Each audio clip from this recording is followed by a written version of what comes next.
160 plus countries ने मुबारकबाद दी। आज 2 दिन बाद OIC जो कि इस्लामिक कंट्री की एक ऑर्गेनाइजेशन है, ग्रुप है, उनकी तरफ से स्टेटमेंट आती है कि भाई वो राम मंदिर की जगह 500 साल से बाबरी मस्जिद थी, तो वो मस्जिद होनी चाहिए थी।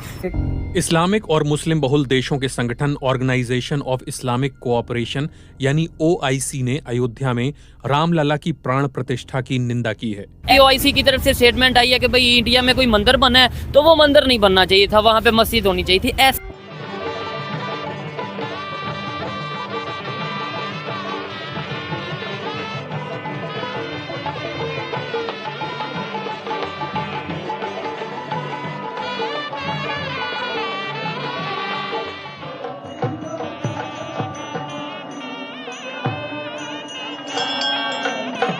ऐसी क्या वजह के सारे कंट्रीज हमारे खिलाफ हो? नहीं, हमारे पास एटम है ना जी। भारत को सोने की चिड़िया कहा जाता था और आज भी कहा जाता है जी। और दुनिया का 11% गोल्ड तो सिर्फ भारतीय विमेंस के पास है। आप अंदाजा लगाते जो कि मेरे ख्याल से 18,000 टन के करीब ये जो है गोल्ड।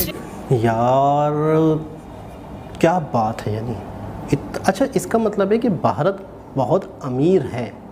सोने की चिड़िया वो बता तो नहीं, ऐसे थोड़ी कहा जाता है। बिल्कुल। हमारे इस्लामिक भाई हैं फ़लस्तीन वाले, उन पे एक इतना बुरा टाइम आया, हमारी कोई भी मतलब कोई किसी भी किस्म की हेल्प नहीं मिली हमें किसी भी इस्लामिक मुल्क से। हमारे पास हम हमेशा दावा स्टेटमेंट देते रहे हैं, बयान नहीं कर सकता, मतलब इतना ये सोना था कि मतलब मुस्लिम का ये कंसेप्ट है कि भाई वहाँ पे 500 साल से ये मस्जिद बाबरी मस्जिद थी, लेकिन हिंदुस्तान के जो लोग हैं, ये जो हिंदू लोग हैं, वो ये कहते हैं कई हजार साल से वहाँ पे राम मंदिर था।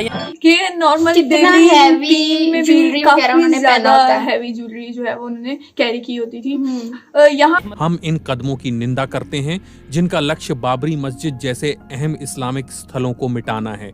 बाबरी मस्जिद उसी स्थान पर 5 सदी तक खड़ी थी। एग्जैक्टली हम हमेशा दावा करते हैं हमारे पास सबसे अच्छी फौज है, सबसे अच्छी एजेंसी है, ठीक है, किसी काम की नहीं है। ठीक है। घास भी होते हैं और 8 किलो के जूते और फिर वो जो तीर कमान और इसके साथ साथ हीरे जवाहरात और 5,000 अमेरिकन डायमंड्स का राम टेम्पल का नेकलेस। अच्छा, और बड़ी बात, OIC में हम साथ नजर आते हैं, मतलब कश्मीर के मामले में, चाहे सऊदी अरेबिया हो या दूसरे, लेकिन वही सऊदी अरेबिया इंडिया में जाके इन्वेस्टमेंट भी करता है, वही UAE इंडिया में जाके इन्वेस्टमेंट भी करता है। ये कि यहाँ पर चढ़ावों के तौर पे गोल्ड दिया जाता है, मतलब अपने भगवान से, अपने परमेश्वर से लगाओ। एक OIC ने मंगलवार को एक बयान जारी कर कहा, भारतीय शहर अयोध्या में जिस जगह पर पहले बाबरी मस्जिद ढहाई गई थी, वहीं राम मंदिर का निर्माण और इसकी प्राण प्रतिष्ठा गंभीर चिंता का विषय है। नमस्कार दोस्तों, जब से प्राण प्रतिष्ठा के बाद पहली झलक रामलला की दिखाई गई है, तब से सारे भारतीयों की आंखें नम थी। उनमें श्रद्धा की आंखों से देखा, प्यार भरी आंखों से देखा कि रामलला जो है वो 500 साल बाद हमारे आए हैं। लेकिन वहीं दूसरी तरफ जो पाकिस्तान है, उन्हें मूर्ति हमारे रामलला ना दिख करके उनके जो गहने हैं, सोने चांदी डायमंड, इस सब पे नज़र गई और इस सब का भी उन्होंने मुद्दा बनाया कि मतलब रामलला को इतना ज़्यादा हम लोगों ने सोने चांदी और डायमंड में तोल दिया है। ऑब्वियसली क्योंकि रामलला हमारे लिए बहुत ज़्यादा इम्पोर्टेंट है, हम इतना कर सकते हैं। उनके मंदिर में भी 1000 करोड़ रुपए खर्च किए गए हैं, तो इन्हीं चीज़ों की वजह से वो बहुत ज़्यादा भारत के लिए बोल रहे हैं कि इतना पैसा इन्होंने मंदिरों में खर्च किया है। हाँ, मंदिरों में खर्च किया है भारत ने, क्योंकि हमारे लिए रामलला जो है वो बहुत ज़्यादा इम्पोर्टेंट है। तो चलिए देखते हैं क्या रिएक्शन है पाक मीडिया का इस पर और चलते हैं पाक मीडिया की ओर।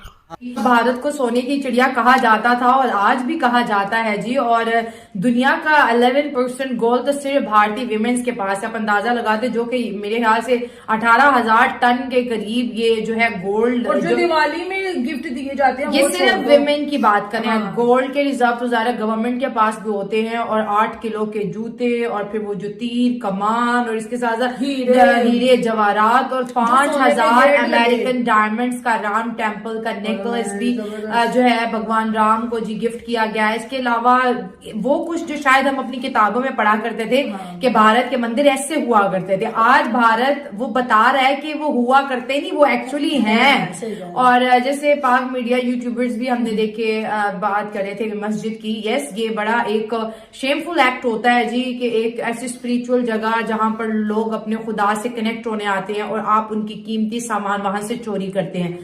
मेरे बाबा के साथ भी ऐसा हो चुका है। एक दफा नहीं, ईद की नमाज में ये बहुत, या जुम्मे के दिन एक दफा नहीं कई बार हो चुका है कि जूता जो है चोरी हो जाता है। और इसलिए लोग बोलते हैं कि जब आप जुम्मे वाले दिन या ईद वाले दिन नमाज पढ़ने जाओ तो घर के सब से मतलब कि ठठारा जूती पहन के जाओ, जो चोरी भी हो जाए दुख ना हो। और अगर मैं अपने बाबा की बात करूं तो वो हमेशा बहुत अच्छे जूते पहनते हैं। OIC जो कि तमाम इस्लामिक कंट्रीज का एक ग्रुप है, वो मुश्किल वक्त में पाकिस्तान की हेल्प क्यों नहीं करता? ये पाकिस्तान को हर मुल्क के लिए बोलता है और सब कुछ करता है, लेकिन ये एक अजीब सी बात है कि सारे मुल्कों को हमारी मदद करनी चाहिए। ठीक है, तो उनका होना चाहिए कि हमारे लिए सब कुछ करें। हम तो जब भी जो किसी मुस्लिम मुल्क को होती है ना किसी के ऊपर, तो पाकिस्तान तो एक्शन लेता है। नहीं, पाकिस्तान की कंडीशन ऐसी है, इकोनॉमी की कंडीशन या वैसे ओवरऑल इतनी कंडीशन है कि हम किसी, जैसे देखें फलस्तीन में, बर्मा में जो चीजें हो रही, हमने क्या एक्शन ले लिया या हमारे एक्शन लेने से क्या हो गया? सर ये जो मेन जो तुर्की है और ईरान है और जो सऊदी अरेबिया, इनका काम है कि हमारी मदद करें, हमारे साथ चलें। अच्छा, तो लेकिन ईरान तो हमारे साथ जंग करता नजर आ रहा है, शायद आपने देखा। उनको समझ आनी चाहिए कि हम भी मुस्लिम है, वो भी मुस्लिम है, एक दूसरों का फायदा होगा। ठीक है, तो इसमें अच्छी बात है कि हमारी वो करें, हम उनके लिए करेंगे तो सारे मिलकर चलेंगे, मुस्लिम लोगों के लिए अच्छा इस्लामिक कंट्रीज नहीं, दुनिया के जितने भी कंट्रीज हैं, अगर पीस की, इंसानियत की, अमन की बात करें तो शायद लोगों की बेहतरी इसी में है, पूरी दुनिया की बेहतरी इसी में है। हम क्या करते हैं, स्टेटमेंट जैसे अभी OIC की तरफ से स्टेटमेंट आई है कि भाई इंडिया में कोई मंदिर बना है तो वो मंदिर नहीं बनना चाहिए था, वहाँ पे मस्जिद होनी चाहिए थी। ऐसी स्टेटमेंट देने की वजह प्रैक्टिकली है। आप क्या कहते हैं, मंदिर बनना चाहिए था, मस्जिद बननी चाहिए? भाईजान, ये मुस्लिम ममालिक के जितने भी मुसलमान लोग हैं ना, उनके लिए ये चीज़ होनी चाहिए कि उनका काम बनना चाहिए कि जहाँ पे मस्जिद बने तो सारे एक्शन लें कि मंदिर नहीं मस्जिद होना चाहिए, मस्जिद बननी चाहिए। इंडिया ने अपने कंट्री में हमारे मुल्क में तो मंदिर नहीं होना चाहिए। वैसे इंडिया में तो मुस्लिम ज्यादा हैं, उनका काम है, हमारे इधर भी मुस्लिम उधर भी ज्यादा हैं, तो लेकिन मुस्लिम जो है ना कि अमन पसंद होते हैं वैसे। अच्छा, हाँ, अच्छा सर, आप मुस्लिम जो है ना अमन पसंद बात कहीं से कहीं चली गई, ये बोल रहे हैं कि मंदिर नहीं होना चाहिए। मेरे आपको नहीं लगता कि अगर हम ये सोच रखेंगे मंदिर नहीं होना चाहिए तो फिर ऐसे तो फिर इंडिया वाले कह देंगे मस्जिद नहीं होनी चाहिए? ऐसा तो हो ही नहीं सकता ना कि इंडिया में मंदिर नहीं होगा, उधर भी तो आप इंडिया के बंदे हिंदू रहते हैं, जाहिर बात है, जब उधर मुसलमान है उनकी कुछ, हम उनके लिए सपोर्ट के लिए नहीं ना बोलते। ठीक है, मेन चीज ये, इसलिए उनको किसी मुश्किल